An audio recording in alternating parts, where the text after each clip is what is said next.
Hello and welcome to a big night for Vintage Super League. I'm Randy Bueller. I'm joined by Eric Froelich, a man who like me, enjoys a bracket and a projection and a playoff scenario whenever it comes down to that. So we've got about 15 minutes. We'll run you guys through everything that's at stake tonight, and then we'll get to the matches. We're going to be playing at least 6 matches tonight, and if things break the right way, we might even get a bonus 7th match. How you doing, Eric?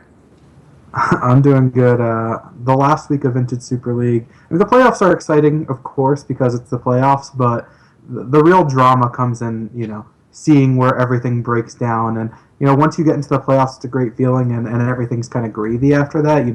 Winning the championship is awesome, and you got to beat some really tough players to get there. But getting there is the hard part. We battle 9 weeks of round robin format. You get to face everyone once, and so you really get to try to separate yourself. And as we see every season, with competition being very close, we have a lot of close competition where, it's not uncommon for this league to have 8 out of 10 members still be live for playoffs in the last week. And this time we only have 5, but we have, another, 6 potentially in the relegation brackets.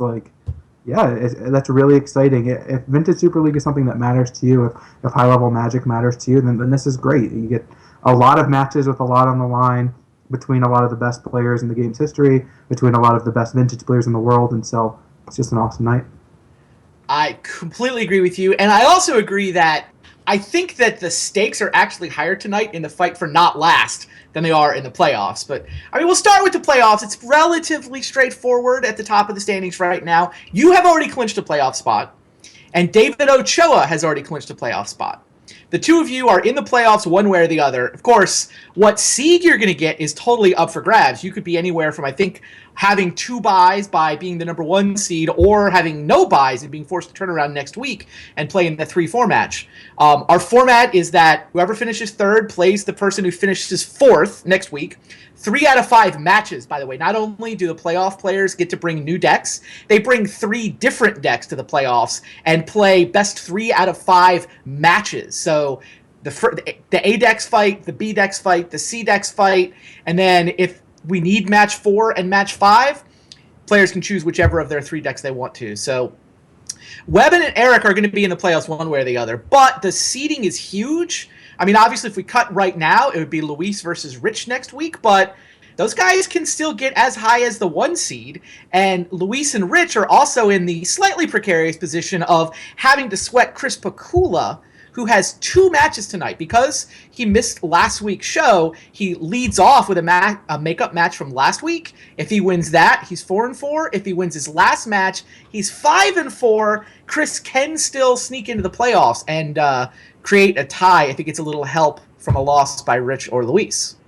Yeah, what Chris is basically looking at right now is he needs a 4-match parlay. He needs to go win-win, and he needs either Luis or Rich to lose, and then he's got to beat them. So he needs 4 matches to go his way. We've seen a lot crazier things happen in anything that you ever do between Magic or sports or anything of the like. So Chris's first match is a huge one. The first match of the night we actually have his match from last week versus David Ochoa, who is in first right now. If Chris wins that match, Webb is sweating going from the 1 seed potentially all the way down to the 4 seed, and Chris is now live to make the playoffs. So it has a lot on the line. If Chris is not able to win that match and Webb wins, Chris will eliminate himself from playoffs. But he's got a huge match because he plays Steve Menendian. If he ends up losing that match, he is now in the relegation match with Steve Menendian. It's kind of crazy. Anyone else who loses, yourself, Kai, Tom, and Bob, all are playing different opponents this week. So everyone could lose there. We could have a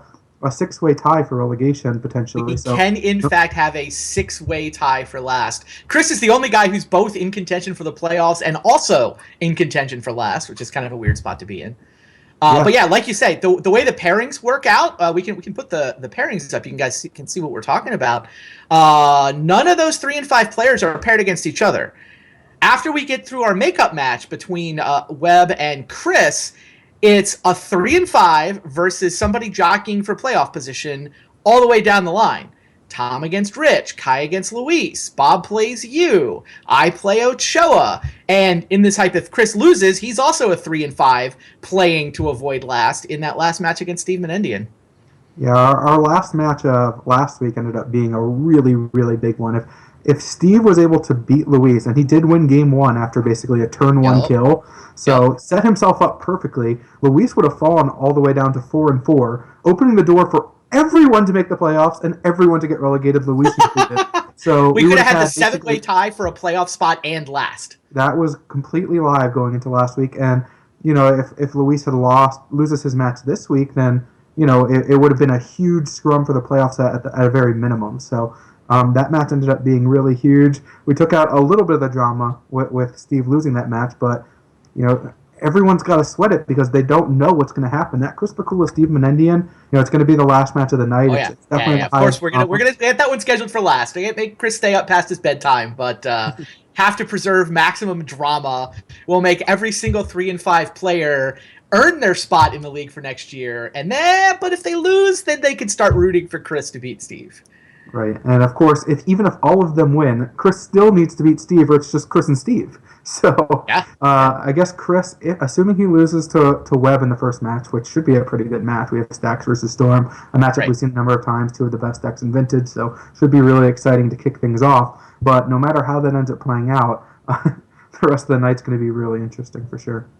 Oh, yeah. The other thing so Chris versus Webb, we are leading off with that match. The rest of this is out of order. But if Ochoa wins that match, not only does he make Chris sweat last, it also does clinch a playoff spot for both Rich and Luis.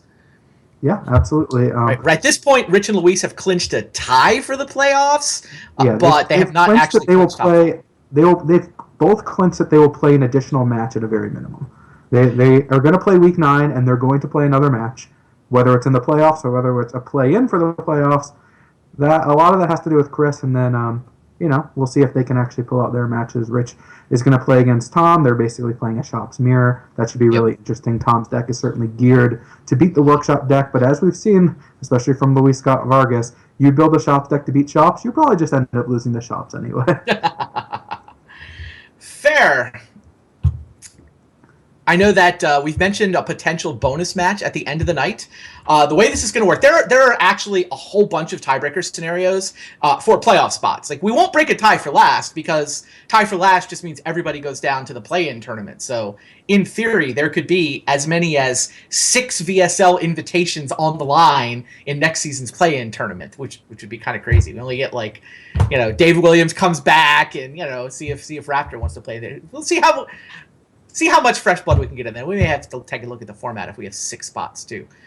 But playoff ties do actually need to be broken. Not only are the buys on the line, but we've actually got even more on the line than we have had in the past because the higher seed also gets to play first in the first match of those best 3 out of 5 matches to the playoffs. So if we have a tie for second and third, we got to figure out who's playing next week's quarterfinal. If we have a tie for 4th and 5th, we got to figure out who's playing next week's quarterfinal.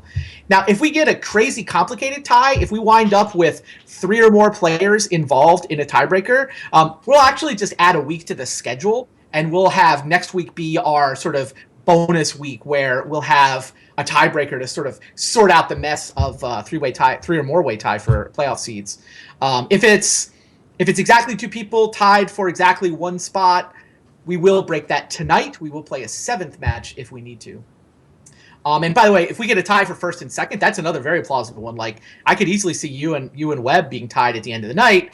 That match doesn't affect who has to play next week, so we would just break that next week as an addition to the quarterfinal show. Yeah, so definitely a lot of interesting matches. It's cool that literally every match here is going to matter. We don't have any... if we had 2 matches against 2 people who are 4-4, and everyone at 6+ wins is already locked for the playoffs. We have some matches that there's no drama involved in, but that is definitely not the case this week. We have 6 matches that all potentially are going to mean someone's going to be the 1 seed or someone's going to be relegated, and we might even see a 7th match to actually formally decide who is actually in the playoffs or who is has to play next week versus who gets a bye. So. A lot of high-stakes magic. It's going to be a long night, but it's going to be a good night. It means a lot of magic, which means a lot of fun usually. So. Usually. All right, let's talk about the first matchup. It's going to be David Ochoa trying to hold on to first place. If he loses, he falls into a tie with you. Versus Chris Pakula, who's the last spoiler left, trying to create a tie for a playoff spot. Now, this is kind of the theme we've been seeing this season. This is Stacks versus Storm. Yeah. David Ochoa talked about in commentary last week that he took a lot of his Stacks deck from the deck that I was playing in the second trimester, which I very much slanted to trying to beat Storm. I really wanted to play a Stacks deck that was good against Workshops and good against Storm. Luis had very similar matchups to me, so we worked on a similar deck to what his Uba Stacks was, but cutting some of the cards that we didn't think were very good, like the Uba Mask itself, and just going with cards that we thought were a little bit better and higher power level. And so Webb's gone with a very similar list, and you can tell what it is by the main deck Spine of Ishsaw that I decided to add at the last minute, which was probably a mistake, but whatever. Here we are. Crucially, this is not the aggro stacks, right? There's only 9 creatures in this deck. There's no Ravager. There's no Triskelion. This is not the aggro stacks list that we've seen be more popular, both in VSL and sort of the real world metagame. This is a much more anti-combo, right? Main deck Null Rods and much more of a grindy deck with the main deck Smokestacks. Yeah, a lot of these cards are not very good against Storm in Game 1, though. You have cards like Wormcoil Engine that do basically nothing, and Snaring Bridge that does actually nothing. Smokestack is just pretty bad. But you have just incredible Haymakers like Null Rod, which is so good against Storm, and as you probably know, pretty good against the Belcher deck. But then you have cards like Spine of Ishsaw that are just kind of embarrassing. And, you have Ghost Quarters, which are not fantastic in the matchup. You've got a Storm decks are generally boarding at a number of basic lands, so it's okay, but not doing a ton. There's a lot of cards that are definitely geared towards trying to win that Workshop Mirror, and a lot of cards geared towards trying to be a little bit better against Storm, and we're definitely giving up a bit in some of the other matchups. Ensnaring Bridge helps a little bit. It can certainly be really good against a deck like Dredge, which we will see also. I'm aware of this possibility. I am Ochoa's other opponent tonight, so that'll be match 5, my Dredge against this stacks, which, I mean, from a Dredge perspective, it is not as bad for me as the Rich Shade deck that I beat last week. It can't really put a clock, and it doesn't have as much hate in the sideboard, but you point out those Ensnaring Bridges are just game over if he gets gets one of those with an empty hand in Game 1. Yeah. You have Ingot Chewer's main, though, no? Not in the main. No, they're in the sideboard. Okay. So my main deck, all my main deck flex slots are anti-Storm cards. Yeah. I have a lot of sideboard against the stacks matchup or Workshops in general, but my main deck is slanted anti-Storm, so I have both Missteps and Leyline of Sanctity. That's just 8 blanks in this matchup. Well, of course, it's Dredge, right? So you bazaar them away. It's not, you don't really get punished for drawing them, but they don't help. So I definitely like Dredge in that matchup, but it should be a good one. Definitely interesting. Not highly interactive, but the cards that are interacting are very high power level. So that should be a good match. And Webb's definitely got the advantage in the match against Bakula. We should look at Chris's list because it is not the same stacks deck that we have seen. This is basically Reed Duke's take on. Sorry, not the same Storm deck we've been seeing exactly. This is Reed Duke's take on how to play Storm, and it's it's not quite what I know you've been one of the big advocates of Storm. With that Power 9 challenge win from a while ago. What do you see in this Storm deck that leaps out to you as maybe not quite the way you would build it? Well, he's trimmed on Dark Petition, which is a really risky and not good thing to do in a lot of matchups, but it's not great against stacks, so that's actually a pretty good thing for him. He's got a main deck Mental Misstep that most decks don't play. That's, as we all know, against the stacks deck just isn't good at all. Mm-hmm. There's Memory Jar and there's Tinker. Those are powerful options. He doesn't actually have the Blightsteel Colossus main, so can't really just steal a game with a Blightsteel, which could certainly happen, of course. I almost stole a game with Chris's Blightsteel Colossus. Yeah. Yeah, if you've been out there waiting to see Chris play Storm again, I know it's been a couple weeks, but we're just mere moments away from watching Chris. I think this is actually a matchup where Tinker for Blightsteel is a very legit option, right? That might even be plan A after sideboarding in this matchup. Yeah, it's interesting. I don't know what Webb's sideboard plan is, whether he has enough cards, and whether he wants to take out enough cards as well. Because, like we said, there are a lot of cards that are actively bad, but he could end up just leaving in 1 or 2 copies of Ensnaring Bridge to just shut down that option and potentially shut down something like Empty the Warren. So Leyline of Sanctity might be even better. We saw Webb's sideboard had 4 Leyline of Sanctity and 4 Leyline of the Void. Both of which can be great in this matchup. Leyline of the Void is an interesting one because it does do a lot of work against Yawgmoth's Will and of course Dark Petition and Cabal Ritual, but there really aren't as many of those. Like only 2 Dark Petitions, so turning off the Spell Mastery there isn't as important as it might be. There's only 1 Cabal Ritual, a lot of lists play 2 or 3, so messing with the graveyard isn't as powerful as it would normally be. Yawgmoth's Will is tough because it's really not a castable card after sideboard unless you've resolved a Hurkyl's Recall. But Chris has 4 Hurkyl's Recall and a rebuild after sideboard, so there's a lot of good things going on there. Plus a chain. He's got chain in the main, and which was crucial against me, right? You learned that one for sure. I had main deck Leyline of Sanctity, and I did have Leyline of Sanctity in our game 1. I thought he might just concede. The Storm list that he played previously, the one inspired by your build, did not have a main deck Chain of Vapor, but Reed gave him a main deck Chain of Vapor, and Chris managed to find it to beat me in that first game. Yeah, the first time I played without Chain of Vapor, but I definitely made that change. I thought it was a mistake to not have that card. Is quite good. But if you look at Chris's sideboard, there's 9 cards at a minimum that you're looking to bring in, so that's a lot, which means diluting the deck a little bit, slowing down the speed a little bit, but you're playing the Hurkyl's Recall game, so I think we're going to have a good match.